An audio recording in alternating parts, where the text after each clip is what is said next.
Sve brže živimo i sve smo otuđeni. Više i ne primećujemo prosjake na ulici, možda zato što ih ima sve više pa smo na tu sliku i navikli, a možda zato što sumnjamo da oni koji prose zapravo imaju više od nas samih. Skeptični smo da li treba da im poklonimo naš teško zarađeni novac.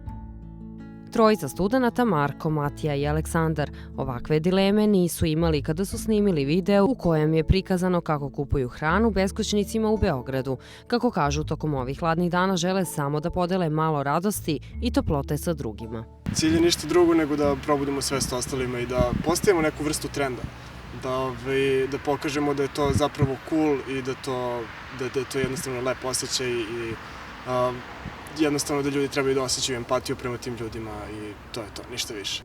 Ako pomisle da imaju nešto što im ne treba, moglo bi da pomogne nekome od ljudi koji žive i rade na ulici, oni mu to i poklone, pa je jedan ulični svirač dobio novu usnu harmoniku.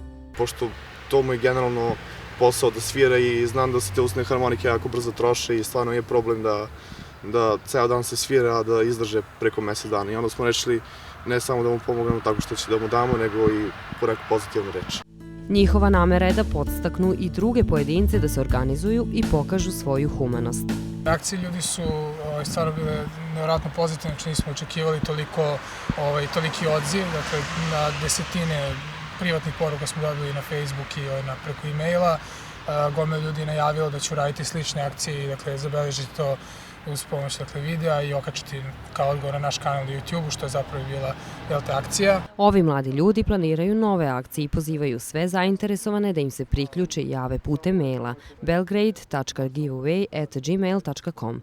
Narednih dana prikupljaće zimsku garderobu i hranu koju će podeliti onima kojima je to najpotrebnije. Mirela Živković, televizija Pink.